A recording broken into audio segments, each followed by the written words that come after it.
What's happening, people? Then we're back to another video. We're here again with a sick panel to discuss all the games. A lot of controversy, a lot of goals.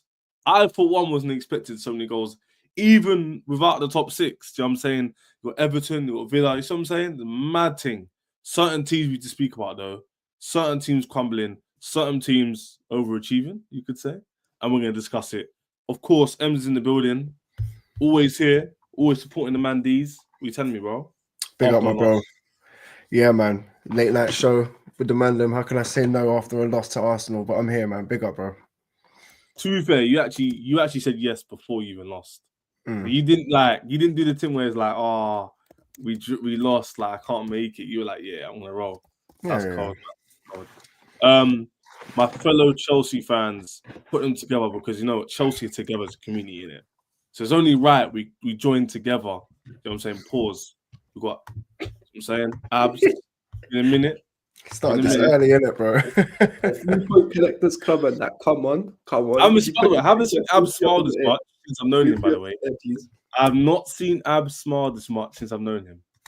Make sense. I smile all the time, man. And if for the guys who know me, like off this YouTube thing, I'm always a positive optimist, but I can't lie. My clubs have me down bad for time.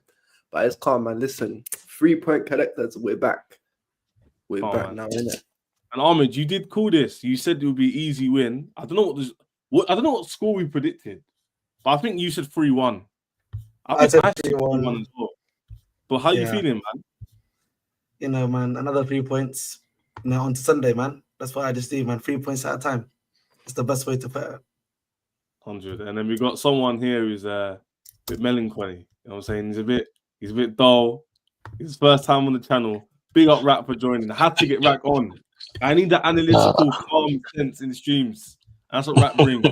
Today is the worst time because they haven't. Today's the worst time. You haven't won a game since Arsenal. So it's funny how the one time you joined. But what are you saying, man? Good, man. I'm good. Thanks for having me on. Nice to make my debut. You know, butterflies and all that, but I'm here.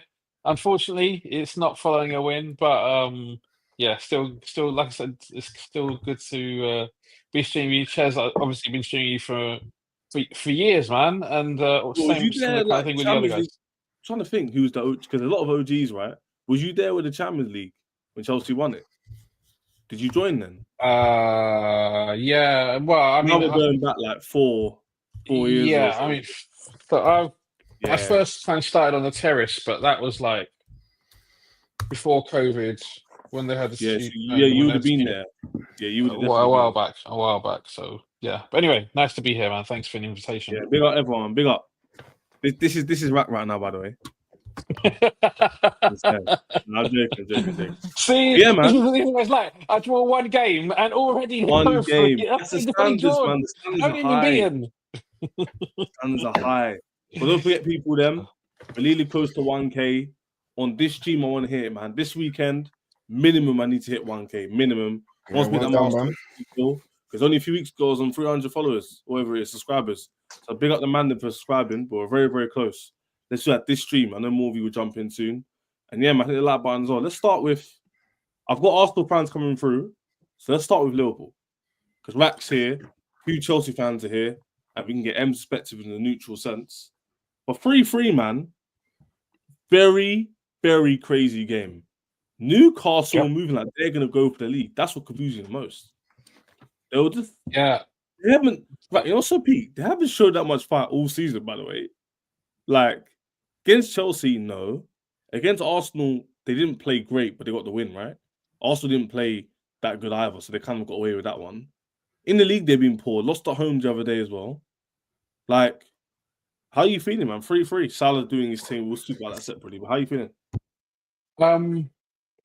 It's a weird one. Newcastle, despite the fact we've got a really good record there, it's never too easy a game. Like even last season, obviously they were winning, and then we had a man sent. Oh, you know, Virgil got sent off and then ended up winning 2-1 because Darwin bagged a couple. But it's never too easy a game. They always play. You know, they're always up for it. And obviously the crowd there under the lights. It's not an easy place to go. But we've just have a really good record there. But I think that record had to come to an end at some point. And to be absolutely honest, they deserved it. Mm. We were pretty rubbish, to be honest. I was really disappointed in the way. Let's go through that. Let's go through that. Who else watched the game, by the way? Because I know there was a lot of games. I was watching it on the side, but I wasn't properly watching the game. I had it in the background still, but one thing I will say though, I did say it would be. I think I predicted a draw on the Gal show yesterday, bro. Rag, if you remember, I said it's going to be a close game. But I didn't know that Isaac was there. Apparently, he was out, so I was surprised to see him start. And boy, you're not the only one. I think most people thought he was going to be out, but then some murmurings came out yesterday that he was okay, and then as it turned out, he was. So see, do you reckon that's like Eddie Howe trying to do a little tactical, trying to put the manager off a bit? I can't know. What's it called? You see, it's right. What happened today that made you which made your team not that good? Because it's your same team now. That wasn't it? It was in a nutshell, what we've been praised quite heavily this season for being a much more controlling team and having much more control of games and dominating possession, but also dominating the space when necessary as well. Today's was the complete opposite. We didn't have control for the game at all, in my opinion. Oh, wow. We had a couple of it was first half there was a lot of back and forth. We gave the ball away in stupid positions. Joe Gomez, for example, whilst he was praised quite heavily for his performance against Man City, I think City didn't really test him that much. He got tested today, and this is why I say unfortunately. And bear in mind, I was one of Joe Gomez's biggest fans when he's had some spectacular seasons, but this is why I say unfortunately I don't think Joe Gomez is good enough for us. So wait, what goal break? Because I don't want to seem like you're scapegoating. Like, what reason are you saying he was the reason? Are you saying he's the reason why you conceded goals today? The whole of that right side, because obviously Quanta is a bit younger, so I'm going to allow him a little bit more. But he's both of them were poor in terms of decision making. Their passing was rushed and harried, and you could quite clearly see that when they were pressed, their passing wasn't necessarily crisp enough. Quite often, for example, for the first goal, they got harried a little bit, passed the ball into midfield, and he got one back straight away. And then straight away they got I can't remember who won. I think it was Guimaraes won it and then passed it straight to Isak. He made half a yard for himself, got an amazing shot away and top corner. Nothing. I don't think anyone can do about that. But we just weren't. It, like I said, the way I'd sum it up is it was the opposite of control. We didn't have control at all, and it was very much almost like a little bit gung ho Klopp style, but not just all Liverpool. It wasn't just us going gung ho. Yeah, it was them and us going back and forth, going blow for blow. And whenever you have that kind of game, to some extent, it becomes a bit of a lottery, right? Wow. You don't think Gravenberch was getting because I remember I was watching him a few times and it didn't feel like he was having a great time today in midfield. I would probably say compared to usual stuff. Look, I think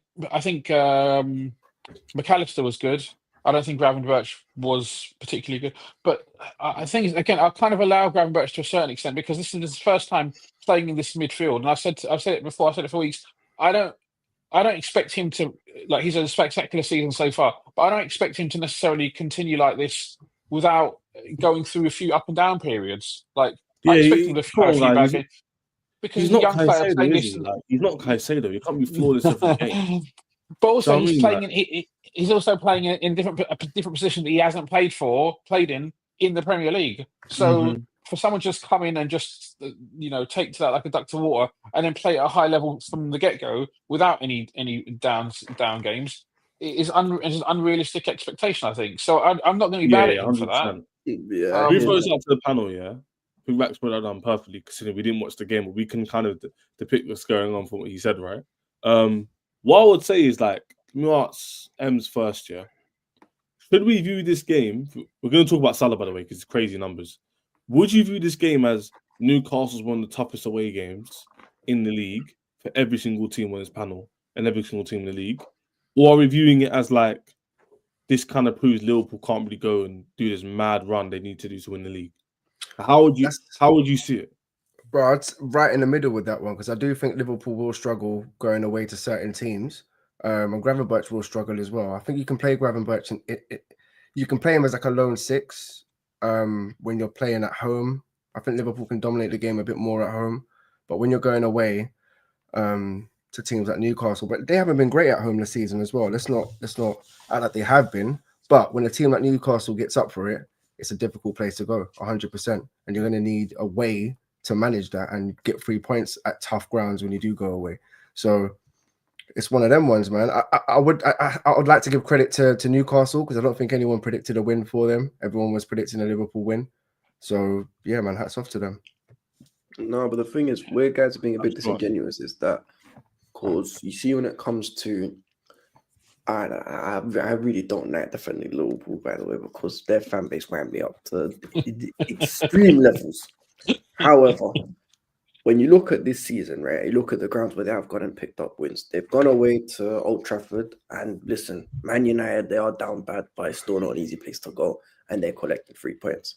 They're winning one of the San Siro. I know it's not Premier League, but still a big ground to go win at it. And then you compare it, you look at the games they've won, and you can say, okay, look, Newcastle were clearly up for it. You're just back off the high of beating Man City, who are another difficult team, regardless of whether they're in good or bad form.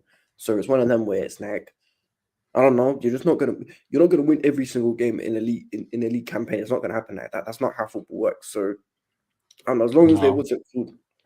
Well, and I believe they've got Everton next. As long as they bounce back and beat Everton, they should be fine.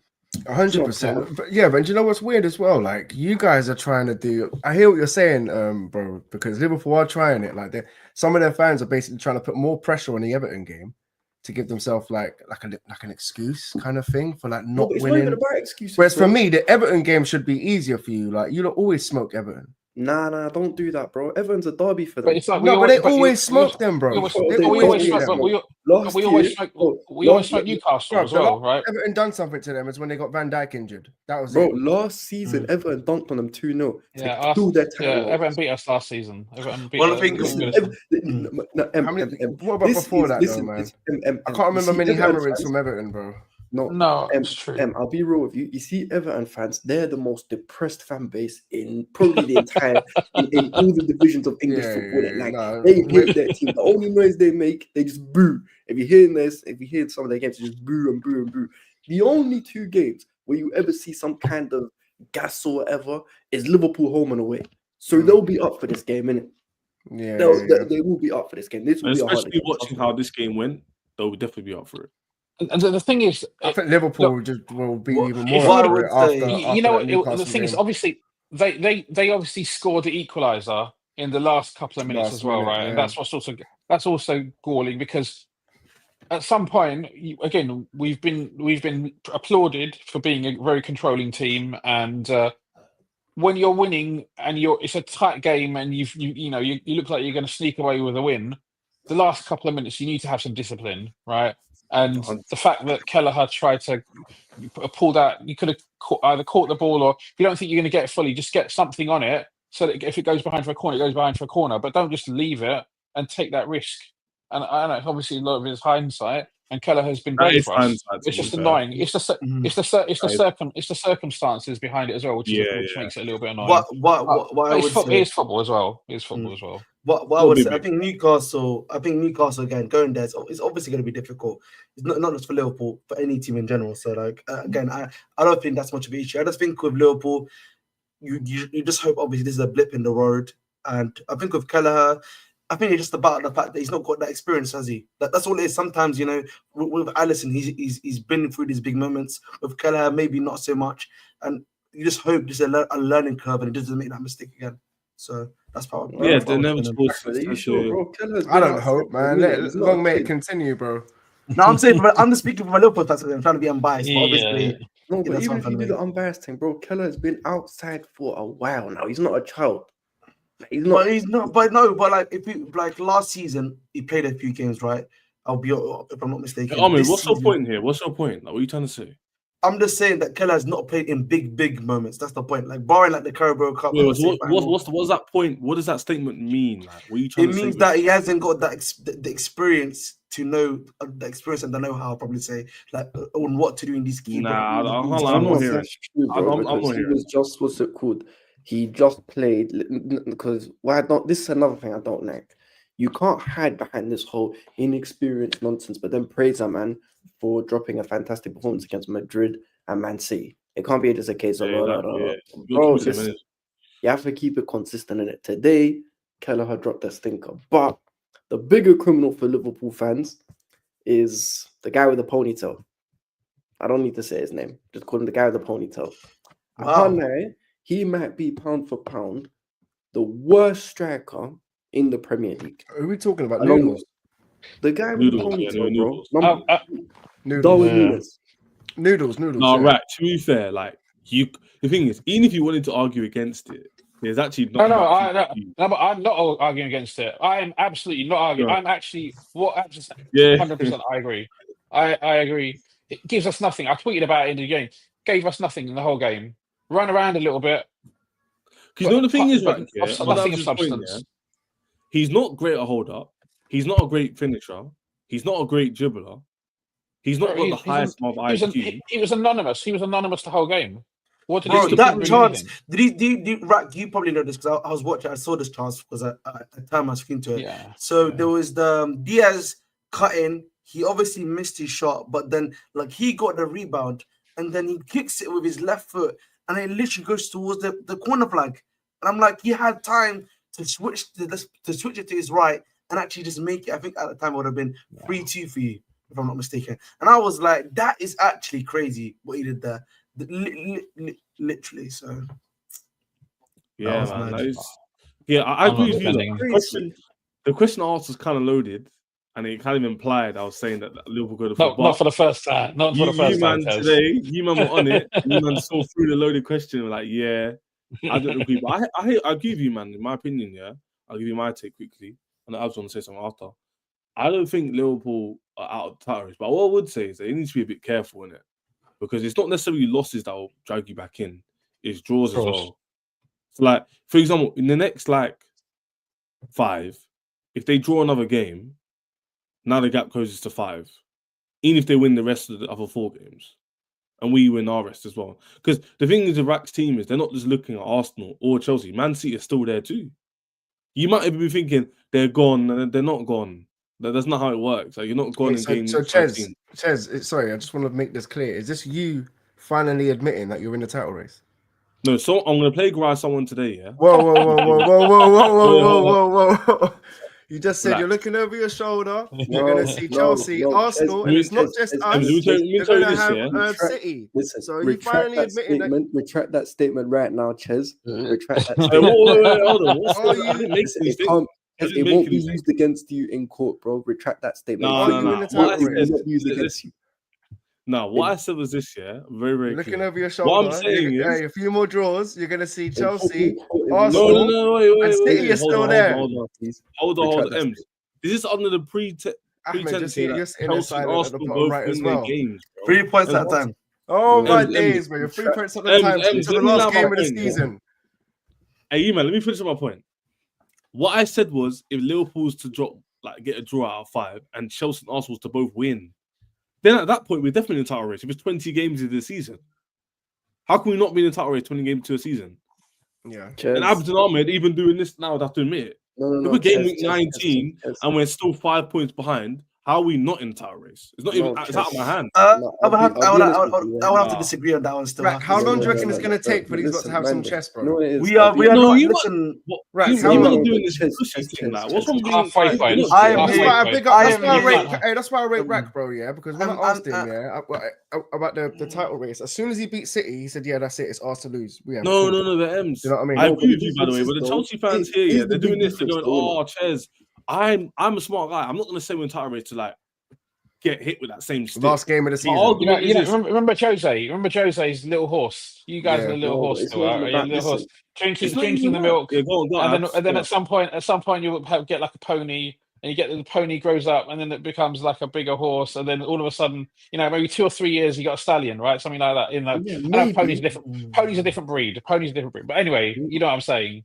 Like, no, but But sometimes the race comes to you, and if, like you say, it gets to 25 games into the season, you're into the last 13, and you're within 3, 4, maybe 5 points. Come on, man. I think you have to be sniffing. No, you know what I say? You know what I say? I think for me, Chelsea this season, it's about progression. That's what I'm here to see. I'm here to see progression. And listen, that's it, man.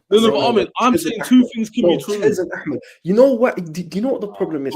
You've fallen for all these rivals traps. Both of you have fallen for it. No. I said I'm here for progression. Because this is what I got told all summer.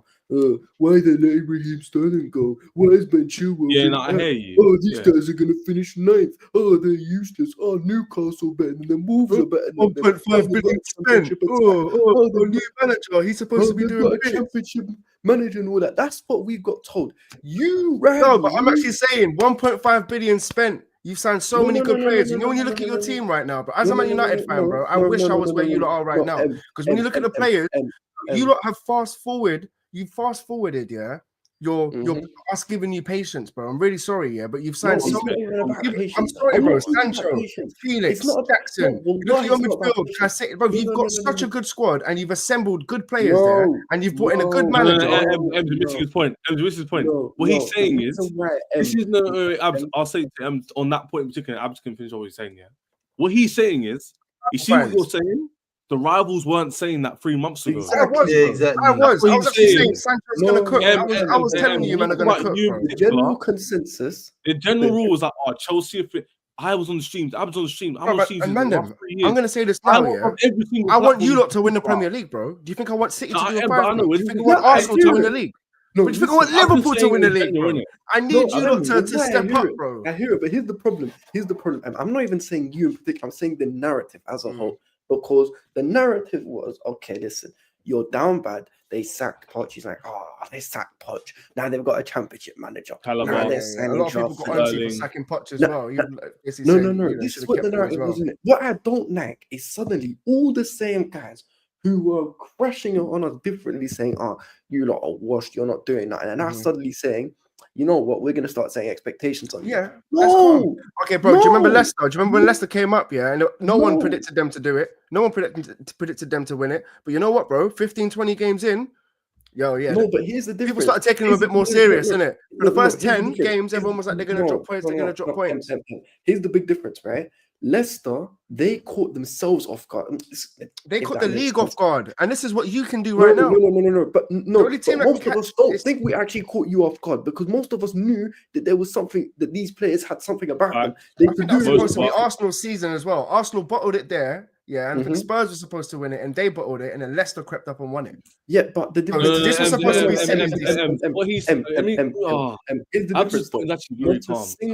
not a single Leicester fan, not one. And I'm not saying I know loads, but online, on socials, in the media, had Leicester anywhere near. Forget title race, they didn't have anywhere near top 6 to begin with. Leicester caught everybody. I know Leicester themselves. I know a Leicester fan, bro. And he was telling me about Mahrez. He was telling me about Vardy, and he was actually. I think they beat us 4-2 when we had Di Maria, if you remember that. And I was telling him, bro, we're gonna smoke you. Here is we're doing a bit of nuance. Ab's main point is this. I'll make it very clear. What he's saying is, but 2 months ago, everybody, no one predicted you not to win. Not EMs. I know your objective, but the general rule was Chelsea finish. Why are you getting rid of experience? Chalobah's needed. Why'd you get rid of Poch? Your directors have no clue. And I was sitting on the streams on my own, getting clowned at, getting laughed at regularly every week. Because I was like, no, I said this is one of the best players in the league. I was saying my team isn't that bad. It's half the manager, half the squad underperforming. Everyone was like laughing at me, going, you're rubbish. I predicted us to finish 4th, bro. Everybody else, even Ahmed down there, was predicting us to finish outside top 4. I predicted 4th, and I was battling after Abs. Not you watching the foul. Who was battling with Liverpool? It was me. I was saying to Monty, your team isn't that good. My team's better than yours. Bro, listen. You know what I'm saying? Ches. there's only off the top of now my head. he's Well, bro, now look, you're right. What I'm just saying is now all of a sudden the rivals towards there's us now only going one through and says, rival "Oh yeah, fan. you must be in the title race." That's what you he's know. doing. There's literally one rival fan. Guys, forget the rival fans, bro. No, As no, but fans, even bro. If that was me, if I'm a Man United fan, if Man United was second right now, yeah, drawing points of Arsenal, we're second, and we're 7 points of Liverpool, and I'm seeing City's not the same team for the first time in 4 years. City's there to get got at. This is the time for another team to do it, apart from City. And Liverpool might be that team to do it. But it's not 100%. They've had their manager the first season. You've got your manager the first season. They've got a well-assembled squad. You've got players, and you've got the players to have a well-assembled squad, right? And yes, I get what people were saying last season. I get that. But look at where you are now. And as a fan, you think these players are not thinking, like, bro, these players are not sitting there thinking top 4, bro. No, but the issue is it's not our fan base. I'm not talking about the players. Here's the thing. I'm not talking about what we've said or what the players are thinking. My overall point was I don't like how suddenly rival fans are trying to what's it called. Perfect. And listen, why I don't like? Because I don't like how rival fans are suddenly trying to set some new expectations for us when the majority of them were not rating what we were doing in the summer. None of them were. Now, genuine. And listen, if you was rating what we was doing, like for example, Roms, I knew Roms was outside. He was telling the big up Roms, by the way. He was telling everyone, hey, listen, Chelsea could be onside this season. So I can hear it from him, innit? But there's certain other guys who I refuse to hear it from because they spent all summer telling me that your midfield's dead. They said Caicedo's overrated. They said both my centre-backs are meaty. They said Jackson is a championship striker. He ain't no better than David and Gog. This is what I got told in the summer, innit? But the thing is that the same thing was said about Liverpool, right? We fell off last season. Klopp has downgraded your manager. Your players are a year older. So like, but sometimes like obviously now I'm top of the league. I can't. And look, I know Hussein will do that for his own reasons and stuff like that. But I can't really say I'm not in a title race when I'm 7 points clear. No, but let me put a pin in here. Yeah, I listened to what he said yesterday because it's a perfect segue. His argument isn't that we're not in a title race. His argument is the we must argument he disagrees with because before the season, everyone was saying Liverpool, like me, I was saying Liverpool would finish third, and they're here where they are now. But it's an argument to say whether they must or not. No, that's different. No, you must, and you're in a title race. For me, that's two. Yeah, that's what I'm saying. I'm agreeing with that. I'm saying there's a difference between the two. But Chelsea, I'm not going to have it from rivals because I was sitting on streams getting laughed at for a whole year when I was backing my team. Don't do it for the rivals, bro. Do it for yourself. But I'm not talking about myself. I'm talking about myself. My team right now. I'm saying my team deserves the credit. But don't be gaslighting me. I can say we're in the title race, but you can't. That's my point. Not you. Not you. I'm saying I feel you. Yeah, the rivals. Yeah. You can't tell me in the title race. You're telling me my team's washed. No, here's another thing, and the reason why you see why your situation compared to ours isn't the same thing, right? Liverpool, at the very least, have previous evidence of competing at the highest level in it. So what's it called? And you would generally, there's at least 4 players who most people would say are world class in it. There's maybe one who people would argue is a world class player at Chelsea. So the situation at Liverpool and Chelsea are not the same at all, not remotely close. Listen, but there was more similarities than you think, bro. Do you have world class players? Yeah. You could say some of your players. Caicedo is probably worth a mention for that. There was chat. There were 3 or 4 games into the season. There was chat that Palmer was not just the best player in the Premier League. He was the best player in the world. Don't get me wrong. Every fan base does this. I'm not going to Chelsea fans, right? Because 2 or 3 games before that, they said Haaland was the best player in the world, and now they're saying, people now saying Mo Salah. I don't really want to get involved in that, but Chelsea also have exceptional players who've been playing. Caicedo had a fantastic season. End of last season was very good. You could see he was starting to put the performances then. So, look. What you guys are saying is spot on. In terms of the title talk from our fan base, I've been trying to say this for the last couple of months. Just you've heard me say it for a minute about us being in the title race, and at the time, everyone was saying you're being ridiculous. You relax. But I've noticed our fan base, and obviously it's a testament of the last 2 years. But we've lost our chest. Chelsea, as Chelsea, we the moment you sign up to be a Chelsea fan, you accept that you're at war with every single fan base in the world. Fuck you, it's Chelsea. Same as United, bro. Everyone Same is as now United. scared to Everyone's say- gonna hate you. Yeah, 100%. And everyone's now scared to say, "Oh, win the title race." Because if we don't, we'll get laughed at for not winning the league. Bro, we were laughed at for 2 years for finishing outside of Europe. We was getting laughed at. We was getting told we're Parma FC about to get relegated. All of these things were done. We're never gonna touch the top again.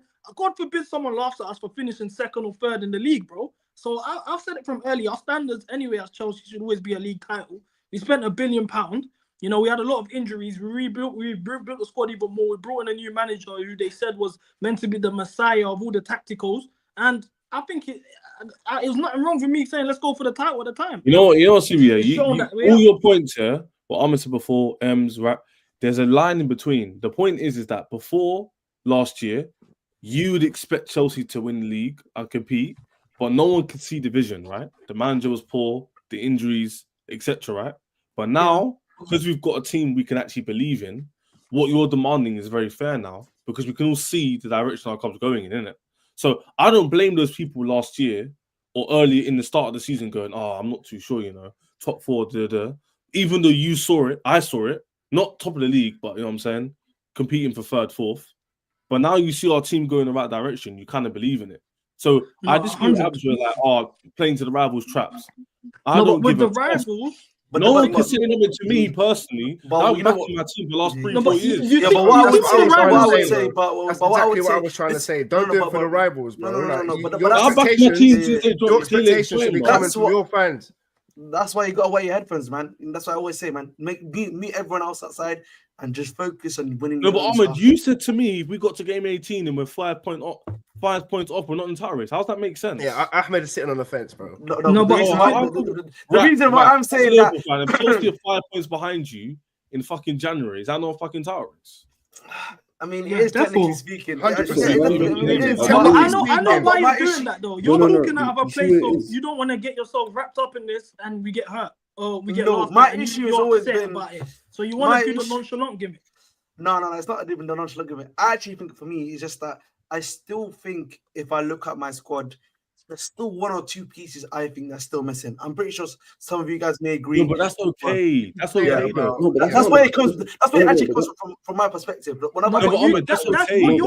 What you're saying is you don't believe we can win the league, but we're still in the title race. I'll be honest with you. You see why this title if you're waiting for perfection, if you're waiting for perfection before you're in a title race, you could be waiting for a long time. Sometimes, the opportunity presents itself. Look, City have dropped off, right? They've opened the gates for us to walk through. If we drop off, and maybe Arsenal go on a bit of a bad run, you also have to be there if the opportunity presents itself. Like, no one's saying Chelsea are favourites. I'll say right now, Liverpool, as we are right now, we're favourites. But if we slip up, you got to be ready to take advantage of it. Chelsea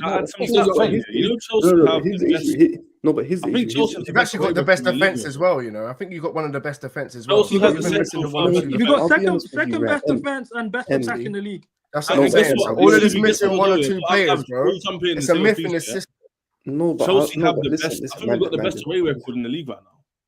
Yeah, but man, here's what you guys are missing. Another Ahmed, someone check that for me. Wait, check what? We do have the best away record. I think we do, but I think we might be tied with someone. But I think we've only lost. Yeah, I mean we've drawn 2 games away from home to Arsenal and today.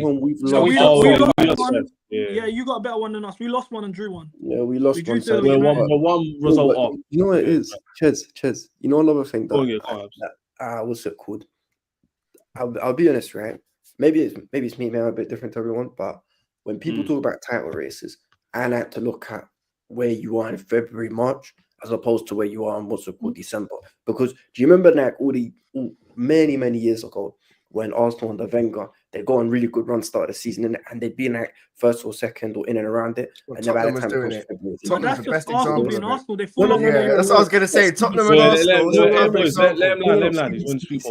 That's not the point of what I'm saying. I'm not trying to say this is an Arsenal thing. What I'm saying is that it's an example of where a team was in a good position. They looked like they could go for it and they threw it away. And was not even threw it away, but they exposed their true level. So for me, It's about, can this team show me what they're really about by February, March? Because at that point, there's not many games left.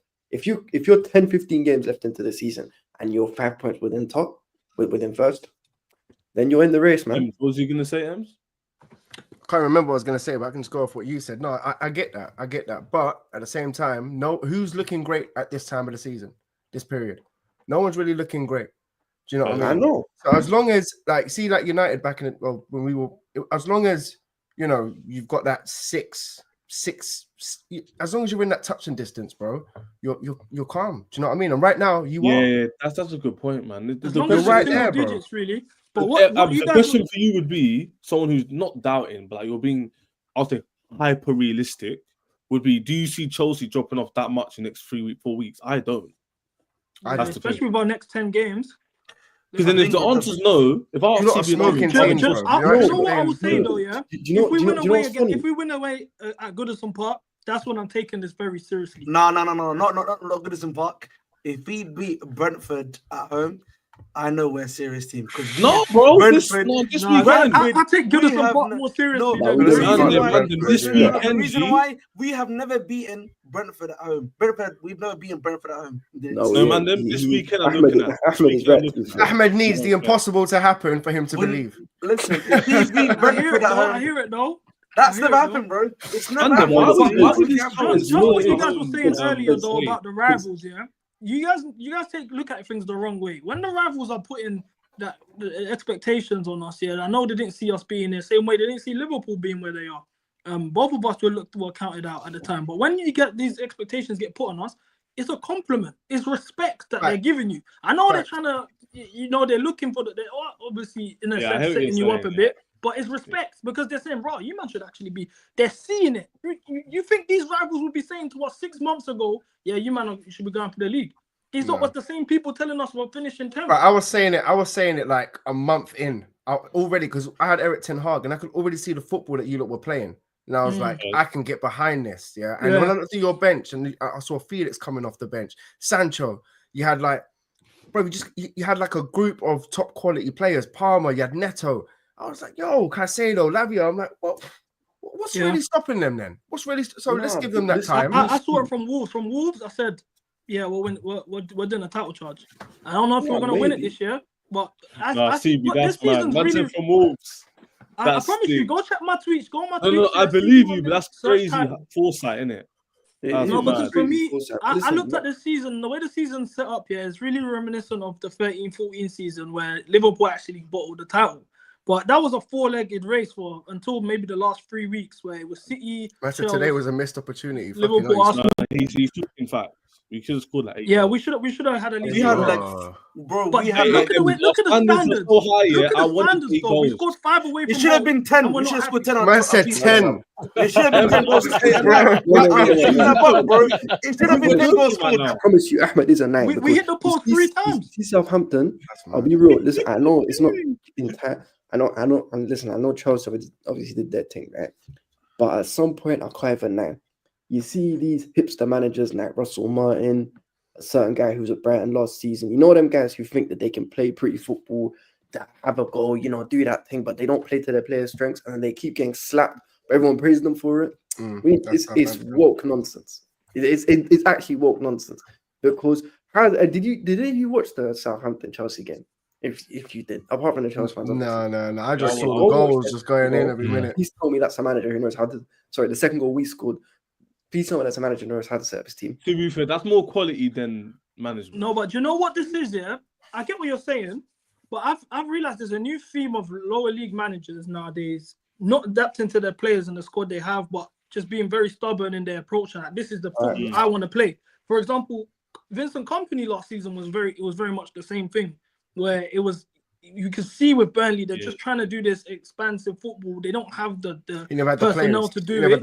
And then because of the football that he showed, he got a big move. So I think that's the new play now. Like, I feel like if you look at like a team like Ipswich, right?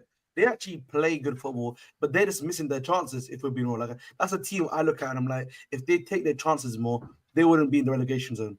No, but you see with that, Ahmed, you see what you're saying? I agree, but nowadays people look at it like Imagine if this manager actually just had good players. If we put a good team around this manager and he played this way with world-class players, bro. That's look at Ruud van Nistelrooy at Leicester right now, bro. 2 games, he's cooking over there, bro. Ruud van Nistelrooy at Leicester. Yeah, but Ruud's actually adding substance to his game as a manager, though. It's not like he's going there playing pretty football and losing. No, he's but winning. He's winning. It's a bit soon, isn't it? It's a bit soon. If you saw where they were, bro, and what the type of football they were playing before he came in, and straight away the bounce and the massive difference. Sometimes a manager can improve. Like Ipswich, like you said, yeah, they ain't got the best players, but they're sticking it on teams, bro. And sometimes you don't need the best players; you just need the right players in the right system, and bro, you can take it to any team. Go on, right? Yeah, the only thing with Van Nistelrooy is I didn't watch the game yesterday, but I heard a few people talking about it. They got the win, but apparently West Ham smashed them, but just couldn't finish. But they had like 30 shots on target, which is crazy. That was 10 hog ball. It was like watching 10 hog ball, man. I'll be serious, bro. I swear to God, that's what it was. Yeah. No top secret. All right, big up Engraver. I said thoughts on Stoke today. Liverpool, we beat Newcastle. We're waiting for Arsenal fans to jump in, and we'll speak about Arsenal. But yeah, man, Chelsea. Wrap up a bit on the section. I want to talk about Mo Salah a bit. I feel like Chelsea keep doing what they're doing, but for me, it sounds cliche, but every game for me tells me we're in a title race. Because if we keep picking up wins, then inevitably we're going to be in it.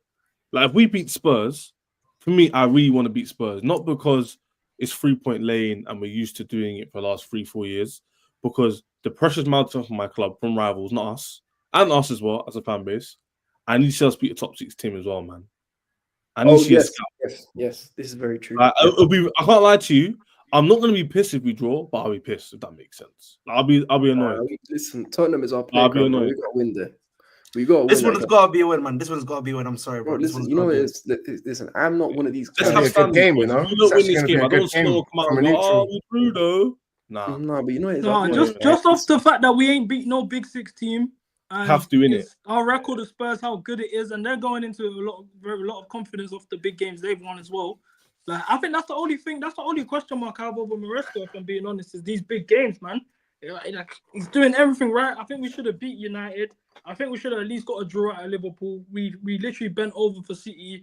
United was a close one. Wouldn't say you should have beat us. That tactic he done in the United game, we haven't seen since. Palmer's I'm not saying in terms of the performance. I think it was right for it to be a draw. Fair game, that's what my problem is. It was a fair because we're draw. steamrolling all of these teams, and then we come across a team that just got the semi-decent, and we're just like everything goes out the window. The only counterpoint I'd say to that is he did make light work of Aston Villa, and Aston Villa have been called. But Aston Villa are also winless in their last 7 games going into that. Aston Villa are in trouble right now. So United though. No, because CB, there were guys in the summer who said, in the summer, I understand.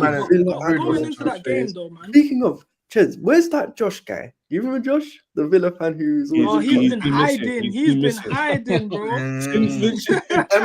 MIA, missing action. Listen, big up to Josh, man. But when I see him, I need to have words with him. Because you man, Ahmed, the CB, you know, Josh is cheeky about our football club, right? Like he said some cheeky things. I know. He's off the grid, bro. Since they beat Bayern, man. Missing action, man. Missing action. Cheeky brother. My man said the most about our club, and then he held 3.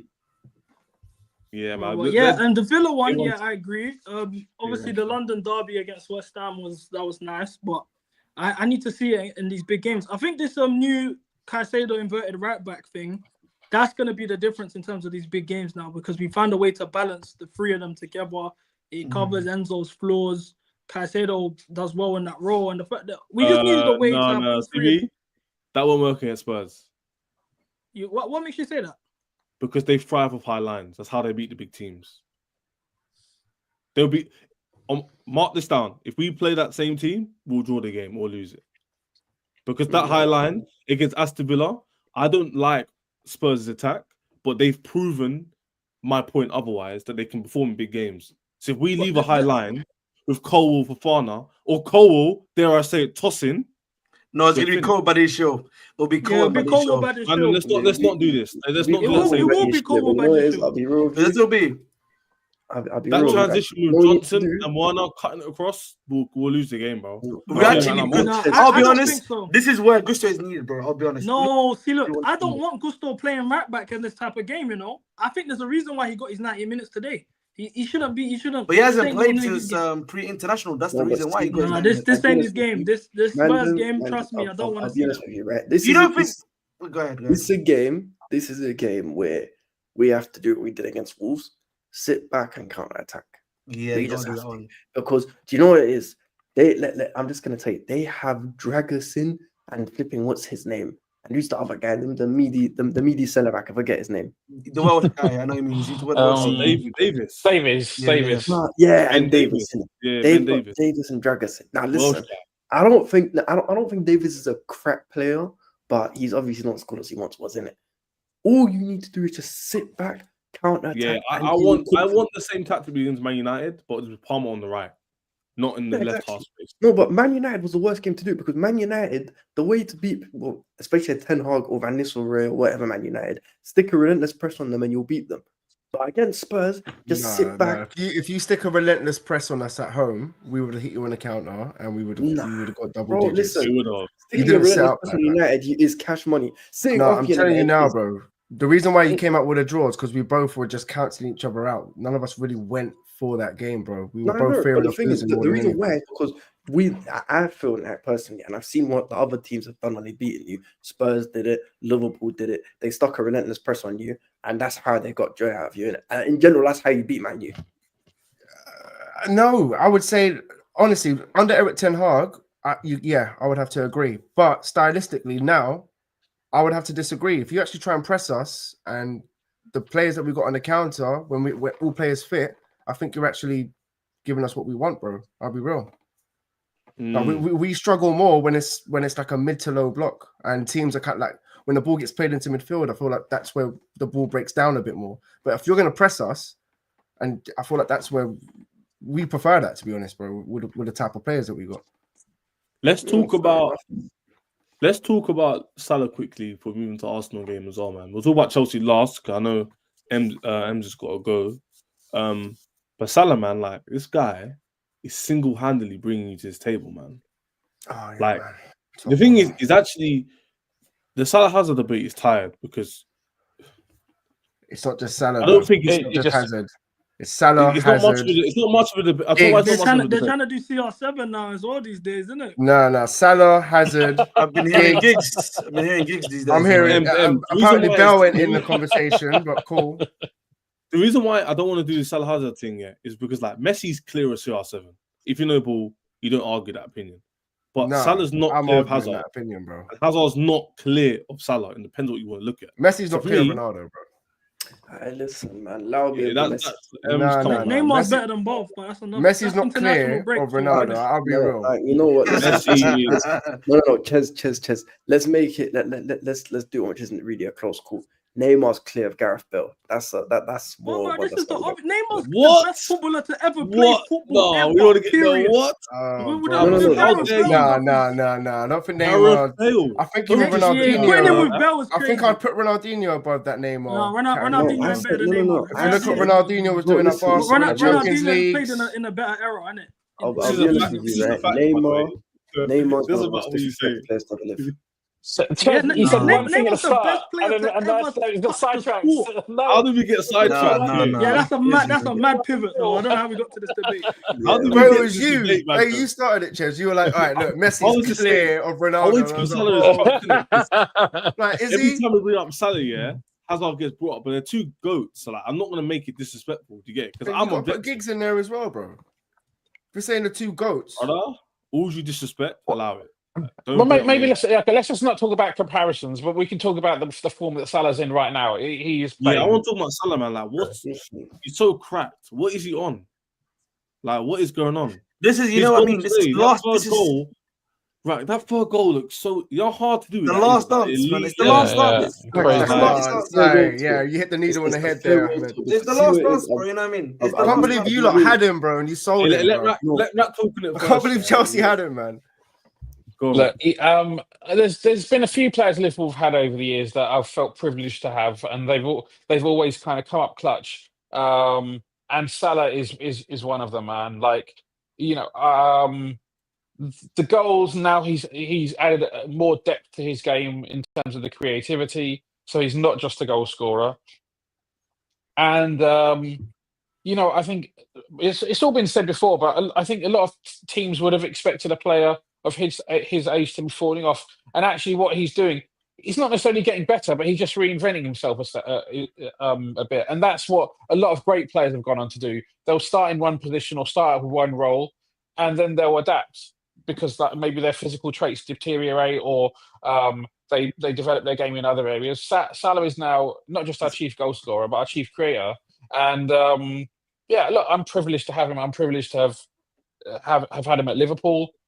He's a Liverpool legend, and obviously we all want him to stay. We wouldn't be where we are this season without Salah. So I can't say anything. There's no higher praise I can offer him. Would you put him like above Gerrard in terms of greatness, Liverpool legend kind of like stature? So I said this before, and I've said this for a while. So Gerrard's number one for me, but no player should ever be placed on a pedestal and say that player can never be reached again. So if I say Gerrard, I shouldn't be also saying Gerrard and no player will ever reach Gerrard. And I think Salah is getting really, really close to Gerrard.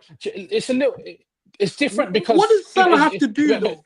No, but this is the thing. So there's part of the reason why Gerrard is there for me is sentimental reasons, right? Not because so you could argue Salah is a better player, but there's a difference between best and greatest. You could say Salah is a better player, for example, but there's an attachment that I have to Gerrard because Gerrard stuck with us through thick and thin. He never left. It's because he never left. Because he never left. He brought when we were shit, when we're in the dumps. Gerrard stuck with us. He got us through those times. Like Robbie Fowler. Robbie Fowler was a striker who, when people talk about Owen and Fowler, for me it's always Robbie Fowler because of the joy that he gave me. And football is look, it's about winning trophies, all that stuff. But ultimately, it's about how much you enjoy it, right? I really enjoyed watching Steven Gerrard play. But I enjoyed watching Salah play. I think they're very, very close. And I think it's fair to say if Salah brings us a trophy or two this season, then he'll surpass Gerrard. And I don't think there's anything. If people even want to say that he surpassed Gerrard already, I can hear it. Like we should never put our heroes, if you want to call them a hero, on a pedestal that no other player can reach. Because why not? They got there somehow. And before my generation, there are people who for them it was Kenny Dalglish, and before them was. But if you're like a 25-year-old Liverpool fan, or 20-year-old Liverpool fan, you haven't even seen Dalglish play.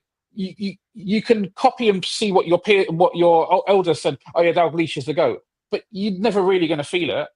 Because you never didn't watch him play at that time. Only in FIFA, man, can you feel that? So like how you mentioned greatness and best and all of that. Could you say that I want to word this correctly? That Henderson is Liverpool's greatest ever captain, well, in the 21st century. Greatest. Not they were running that for a while. When they won the Champions League and that. Yeah, they won the Champions League. He won the league title. Captaincy, you know what I think? I think that was an agenda that was being pushed by rival fans rather than Liverpool fans. No, it was Liverpool fans. No. It was definitely you lot, bro. Name one Liverpool fan. Name one Liverpool. All of my mates, bro.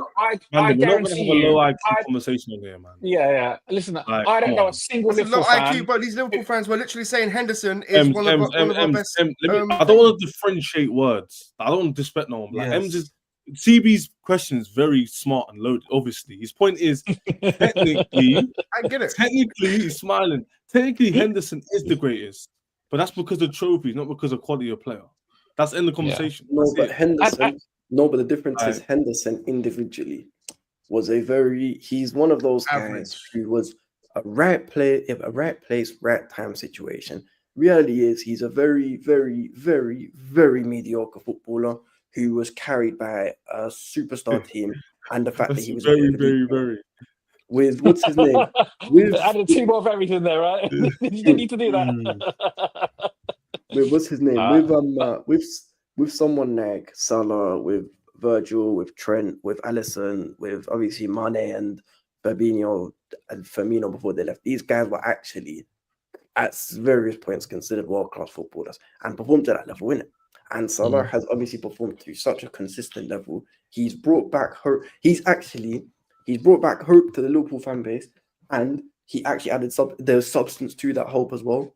Now there's something tangible at the end of it. It's not like he's one of these guys who's carried. He actually made it.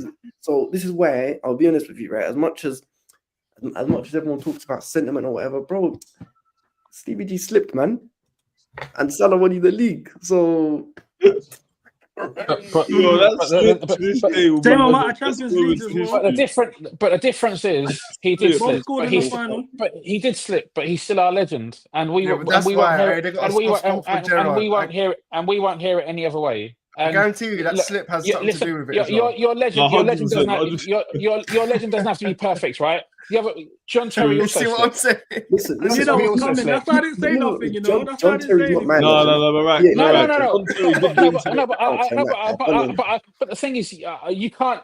In terms of a quality of play, there's a lot of things you can say about John Terry, right? Most of it pretty ugly. But you can't. But he was an exceptional player. He was an exceptional player, and ultimately, like I said, who you choose as your greatest is your own personal opinion. I will do it based on feelings. I will do it on data and winning trophies and all that kind of stuff. And I'm privileged to have seen both of these players play for Liverpool. I'm very happy that, and I hope we see many more years of Mo Salah at Liverpool. I actually have to go, bro. But, me too as well. Yeah, you man, love. It's mad late. I've got work tomorrow. Yep. Up the charts every single time. Title charges on. Listen, we're gonna catch you Scousers in January. Innit? End of January, we'll be there. We'll see you then, man. We'll see you then. We'll chat. Love all jumping on. Hey, that was too funny. That conversation digressed so much, but I kind of enjoyed it. It was good. But yeah, man. So I had to give Salah's praise, man. I'm not one of the people that be so stubborn and be like, nah, he's not better than Hazard. I can't even like he's sick. I like him.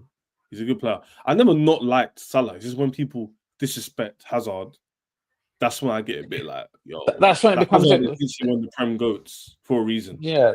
People argue he is the best or second best Premier League of all time in the Premier League with Salah and Ronaldo, obviously. So it's one of them ones where like Salah's just doing. He just needs to win a Prem. If he wins another Prem or champs, like he's clear. Not clear, but it's like you know what it is as well, Ches. If you really deep it though, if you really compare both ballers, like Hazard at his peak, bro, was amazing. Yeah, the way he could just like get the ball on a half turn, and you could be double his size, you could be quicker than him, you could be stronger than him, but he's still gonna find a way to get. It was just beautiful to watch. Hazard was different in terms of dribbling and everything is different. When you look at Mohamed Salah now, he's improved a lot. Like the Salah that was at Chelsea was not the same Salah. The Salah that was at Roma is not the same Salah, right? So I think at Liverpool he's improved a lot. But let's just say Salah at his peak and Hazard at his peak, at their best. Who do you think offers more? And I think that's what it does come down to. If you're talking about Hazard's peak, I genuinely think he edges it because he's got the strength Salah has, the IQ Salah has, but with a bit more technical ability. And goals. Maybe Salah, you could argue it's only the goals thing for Hazard. Salah. If you take, he's scoring so many goals in this system, bro. Imagine Hazard playing. Imagine Hazard playing in the Liverpool system. If other Liverpool fans or Rack would say Salah, I could also hear that because they could argue in the big moment he's more likely to get a GA to win you a trophy. So there's a methodology they use across different sports. I can't remember what it's called, but basically it separates out because normally when people talk about being a better footballer, what they actually mean is better technical ability, right? But what is technical ability? First of all, it's Sam Joby. Oh, I'll get up. Let's get up to 1K, man. There's four sides to being a footballer: technical, tactical, physical, mental, right? Now, part of the physical aspect, is being fit. Part of it is your strength and all this kind of stuff. The mental side, how mentally strong when it comes to clutch moments. Are you there? Are you there at the times when your team needs you most? Or I know, penalties and all that kind of stuff. The technical side, yeah, it's dribbling, but finishing is also a technical attribute. All these kind of things, like if you're going to have a proper conversation about who's the better player, you have to evaluate all these different factors. And I think normally when people say who's a better footballer, actually what they're talking about who's better at dribbling, and that's not really like if it's only about dribbling, I'll give it to Hazard. But I don't mind having that conversation with people at some point, and then we can come actually bring a structured argument. It's not just that. Yeah, I mean, it's not just that because you can add loads of different things. This I think technical ability isn't just dribbling.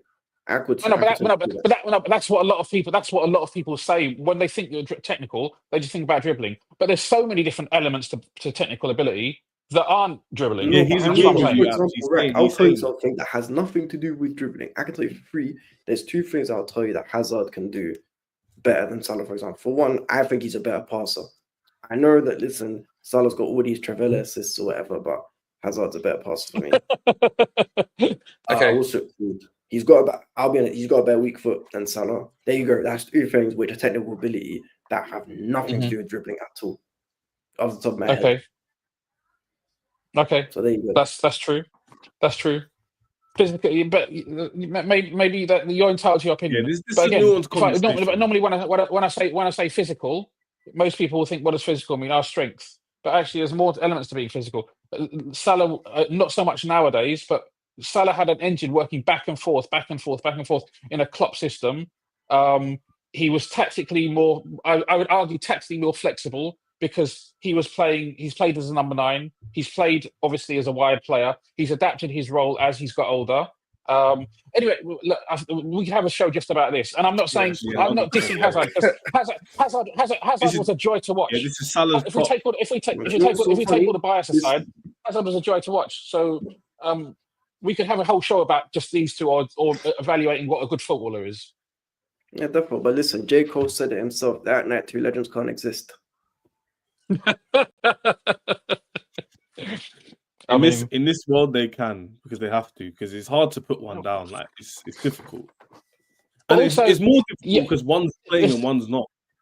So it's also I'm a Liverpool fan. He can be Hazard can never be a legend for me because he didn't play for my club. Salah, he played for your club, but he's never going to be a Chelsea legend. But this is my truth. So that's your truth. What is the truth is a different matter. No, but it's not. Guys. Can we just touch on their age as well? Sorry, Mandem. Sorry, Abdullah. Sorry. Bro. Oh, yeah, don't do this because you're the same age, bro. Huh?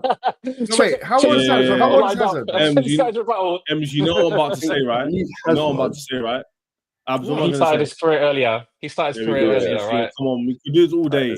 What you know what's funny? Hazard was literally winning Player of the Season at like 17 years old. You know, but Salah was still in Egypt at the time. No, I was just shocked. That's my point. That's my point. But that's my point. I'm not going to. You can't give that accolade to Salah. But it's a little bit harsh to hold it against him because he wasn't even in Europe. He was still fighting his way to get to Europe. He was still fighting. Then he got to Europe and performed at Basel in the Champions League. That's what got him the move to Chelsea. Obviously, had to take a step back when it didn't work out at Chelsea for whatever reason. Then went back to Italy, did it at Fiorentina, did it at Roma, came to Liverpool, smashed it. But Ches, he went on loan to Fiorentina. They wanted to sign him, but actually, then he decided he wanted to go to Roma. About the styles of Hazard having to play in a Mourinho team as well, which was quite counter-attacking. Whereas Salah, he has had that free roam to kind of like attack and get all these debates make it interesting. It's hard to. It's hard. There's no definitively like. There's some traits we can all see by the eyes and the stats. Like Salah's a better goal scorer, but there's not really a debate with that. You know what I'm saying? I think Hazard could play in a Pep team, in a Barcelona team. Yes, like the greatest team in history. Yes. I think Hazard could fit into it more than Hazard could 100% fit in that. Well, you say a Pep team, but I'll be real. The Pep team thing is. I'm talking about a City team. I'm not talking about a City team. I'm talking about. City. Okay, cool. If it's fair enough. I'm talking about that team that smoked us into Pedro balled out for Barcelona, bro. In that team, Hazard could definitely ball out. Yeah, Hazard could play. Hazard could play for any Pep team, but that's what he could play. He's one of the players. You don't think Salah could play for a Pep team? No, because Salah definitely could. 100%. I'll be honest with you, right? If Raheem Sterling can play for a Pep team, then so can Mo Salah. Bro, Salah would do numbers. Imagine. Let's not act like Sterling was a bum now. Like obviously right now, no.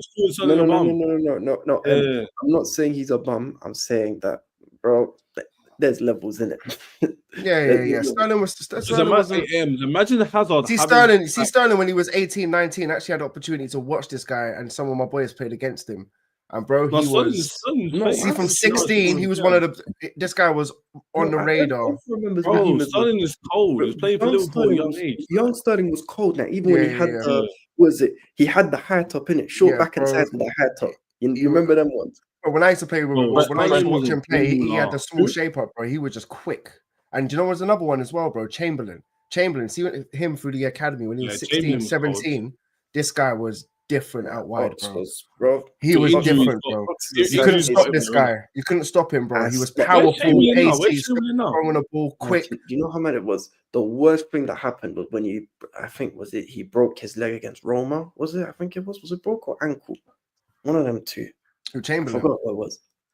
Ox, he got a mad injury against Roma in the Champions League when he moved to Liverpool. After that, he wasn't the same. Champions League semi-final first leg, man, at Anfield, and that basically that more or less kind of ruined his career at top level, and it was a shame. Basically, that he almost the rear behind the hind quarter of his knee got totally obliterated. It's one of the worst injuries you could imagine.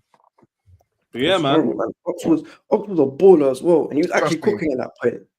And he was that's right. He was just finding his feet at that point because he got signed in the summer and he'd had a few injuries, but basically at that point he was in the team.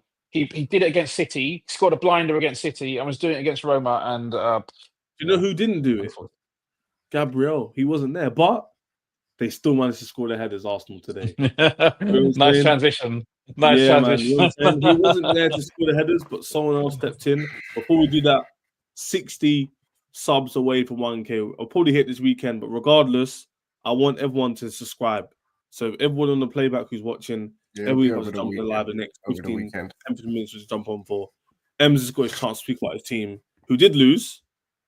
There's no Arsenal rep, unfortunately, but we'll give Ems a chance to talk about the game in brief and let us know how he feels about the overall game in Man United. Yeah, man, I'm going to keep it short and sweet, bro. Set piece FC. The game wasn't that far away from us. We were missing four of our main starters. Yeah, man, it's one of them ones. Gutted, but there are some positives. It's our manager's third game in charge. Performance-wise, I wasn't too mad at it. We had a makeshift back four. Arsenal was saying they had a makeshift back four, but you had one player out, Gabriel, that was out. Obviously Ben White, but you had a strong, decent back four, so I'm not really hearing that. But yeah, they won the game from two corners, and bro, it looked like a game of 60 seconds. Who's played 60 seconds before? Do you remember, like 60 seconds, you get one goalkeeper, and then you have to volley it or hit it before the ball bounces.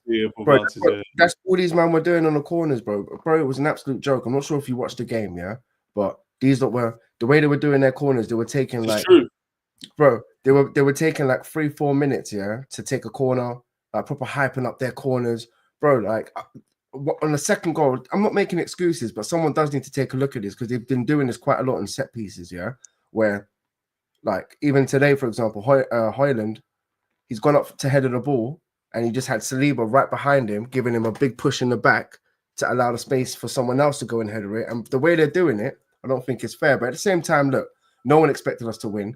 First half, they didn't do shit. They couldn't score a goal from open play, in my opinion. Like, I could have been there all day, but I know people are going to say, oh, well, second half, they turned up. No, as soon as we conceded that corner and the second corner, the game was over. And that's when they started playing. That's when they started playing. And I don't think... you just said it yourself, Arsenal didn't play that good, but is it literally a case of they scored set pieces and ran away with it? Is that what we're saying? 100%, bro. 100%. Performance-wise, it wasn't too far away from you lot's game when they played you or when we played you. Performance-wise, it was average, basic average. Like, there was nothing to see in it. Like, up until that corner and the second corner, there was nothing. Like, and then after that, they started playing a bit more.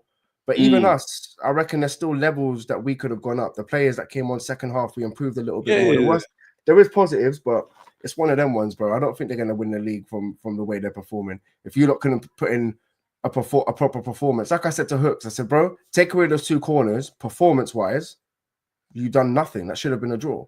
So don't get too excited because you actually need to start winning games. And if you think these corners are going to get you through these games when you're underperforming, then cool, bro. Like, good luck. Oh, strong words there from Ems. No, I'm getting 100%. The vibe. I didn't get to watch the game while traveling back. I had the Chelsea game on in the car, but I'm getting the vibe that Arsenal aren't performing that well in this game. That they kind of rode their luck a bit. This is a good point from Shane. Our corner's not. My audience is very sparse fan base. Arsenal fan here. Our corner's not part of the game. Guys, give me a sec. Do you know why I'm confident? Do you know why I'm confident that they won't catch Liverpool? Right? Because I'm seeing Liverpool score goals and they're doing both. They're dangerous on corners and they're also scoring goals from open play. And they're scoring, do you know what I mean? Whereas you guys, like it's too pragmatic, bro, to win the league. I'm going to be honest. Like, even after scoring the second goal, you lot started playing a 5 at the back. You lot turned into a 5 at the back. So for me, I think you just need more goals in it. And scoring corners, cool. It can probably get you in the lead, but we need goals elsewhere, bro. This could be true, Sam Jovi. This could be true. I said this, bro. No, the set piece thing, people need to watch that, bro. Because I'm telling you now, even they've been doing this quite a lot, where they're pushing people in the backs and the refs ain't really latching onto this, and that's why they're so dangerous. And bro, every corner, they're literally swinging it in to aim for the goalkeeper, and they're just like ramming players in the back and putting play. It's just, bro, it's Stoke FC, bro. Paolo Pulis, bro. Good luck winning the league, innit?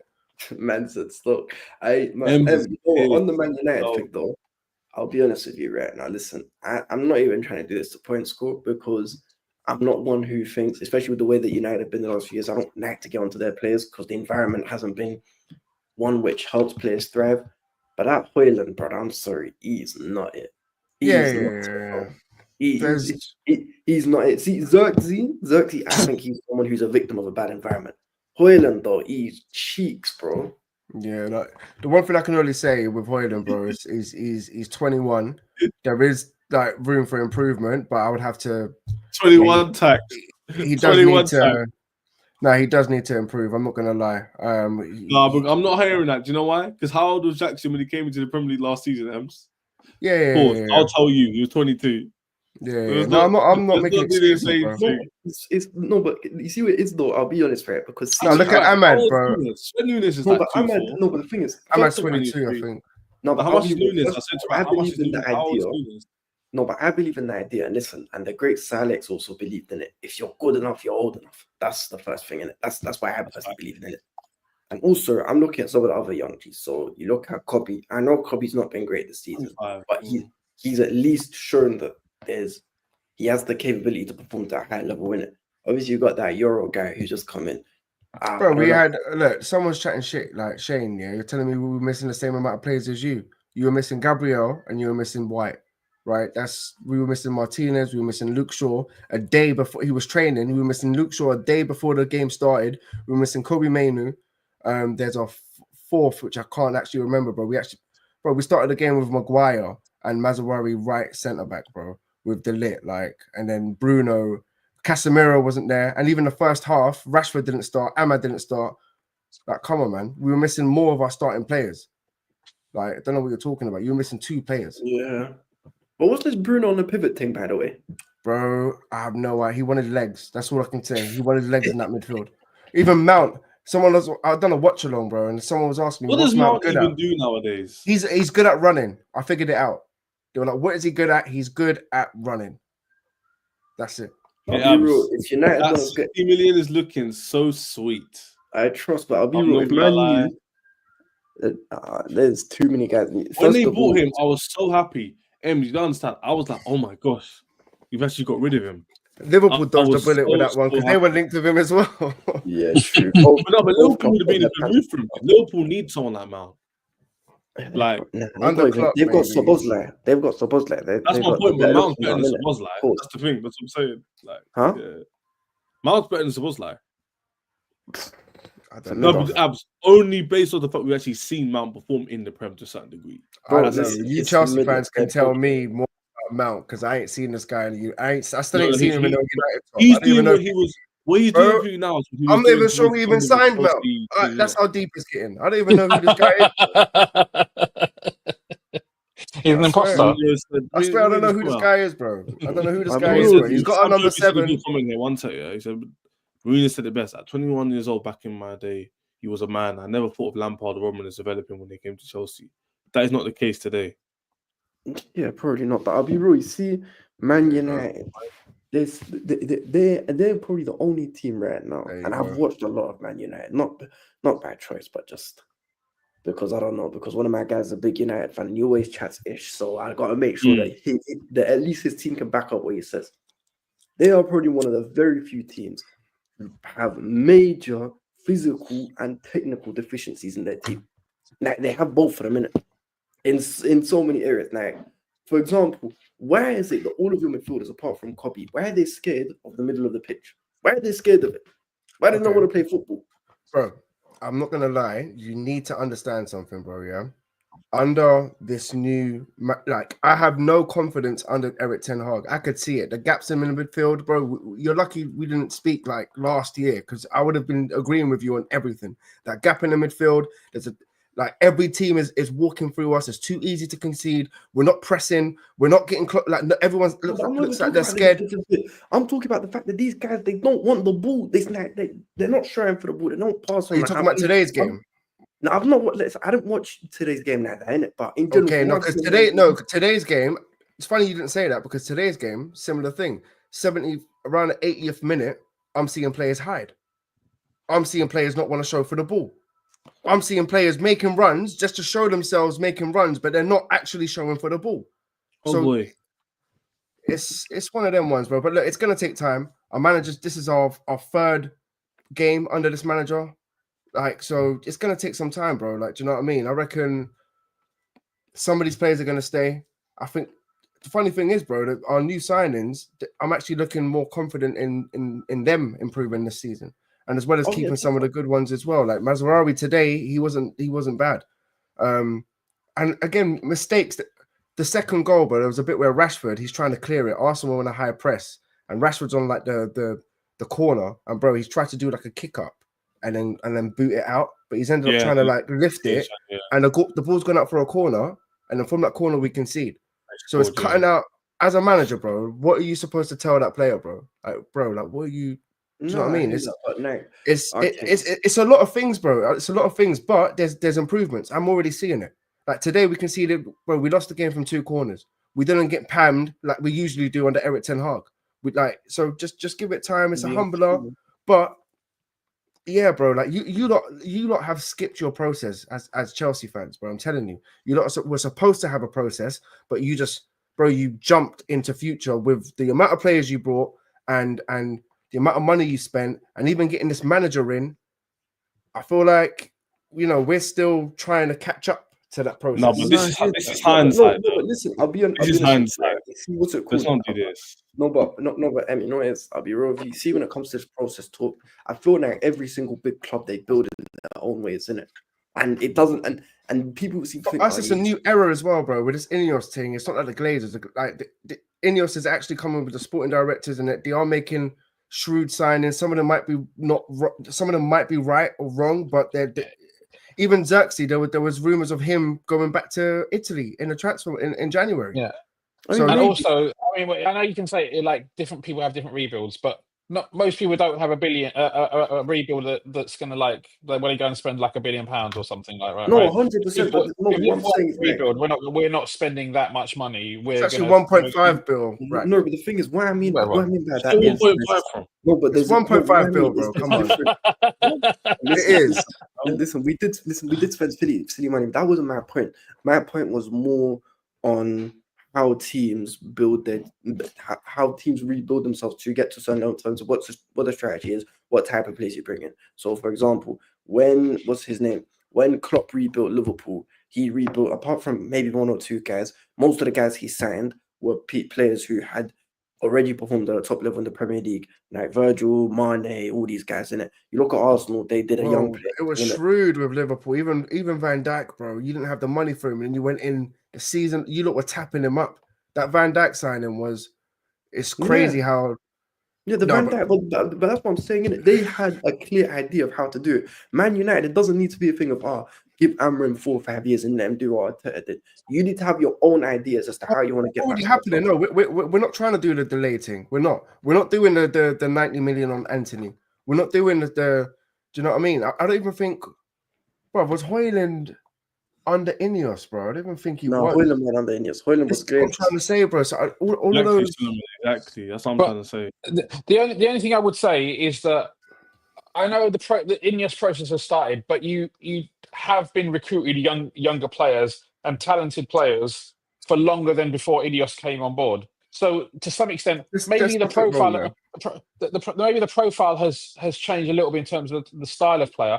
But I think you've been trying to reinvent your recruitment system for maybe a year and a half, 2 years before this already. Because I think you already knew that what you were doing when you were bringing in some of these guys. Like even let me end off here because we got cut now. But I get I give Babs' point. Like that's just some perspective in terms of like not everyone's rebuilds are the same. Like not everyone can do it the same either. Like Chelsea was in a situation where we had money to spend. Our owner left.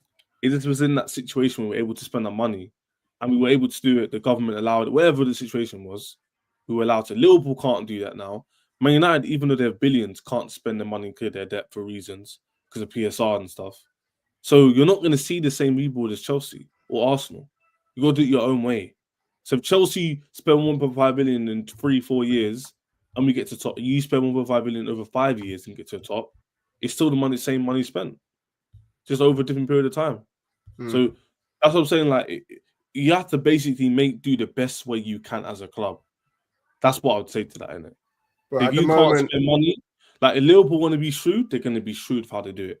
If Chelsea want to be splashy and waste their money that way, that's how they're going to. Liverpool wish they had the money that they spent. Of course, and everyone wishes they did things. Chelsea sometimes wish a bit more shrewd with the money. Liverpool wish they had the money and was shrewd. Yeah, everyone wish they had the Liverpool thing. Purpose story don't exist. You know why I know that, Abs? Because football's cyclical. Not everyone wins all the time. So one team is good. Of course, but I'm saying that's how it's supposed to go. Like it's just how it's natural. I'll be honest with you, right? You see, I agree. I get you, but you know, you talk about money. Any big club like Liverpool, Man United, Chelsea, you can't complain about not having money. There is money there. Don't tell me that Liverpool have a global fan base of probably close to 100 million people who support them worldwide and they don't have cash. Please don't tell me that. That's very everyone has money, bro. Yeah. Everyone has money. Yeah, man. If you're a big club, you've all got money. Facts. Man, great show, man. It's been sick. All different debates. Yeah, love to have Rack-on and Abs on to get them more regularly on. So man, all their Rack needs to send me his respective pin or Twitter, whatever he uses, so I can add the description. People, what do you use, Rack? Twitter. I'm on Twitter. Yeah, Racksing one. Yeah. I'll message you on WhatsApp and then you can send it to me, and then I'll put it in the description next time. People can hear your takes because it's sick. Abs, of course, Thompson before, and M's my guy. CB jumping on. Big up. Ahmed, big up. Everyone in the chat, by the way. Big up. A lot of you interacting with us. Big up the panel. Big up the chat. And yeah, man, we're back tomorrow. As always, Cassie's key. 60 away. I'll probably drop to like 50 odd. Tomorrow, I want to hit that halfway mark, and then we can keep moving, man. But love for the love. Have a good evening, night time, sleep. See you tomorrow. Love for love, man. Chelsea a second.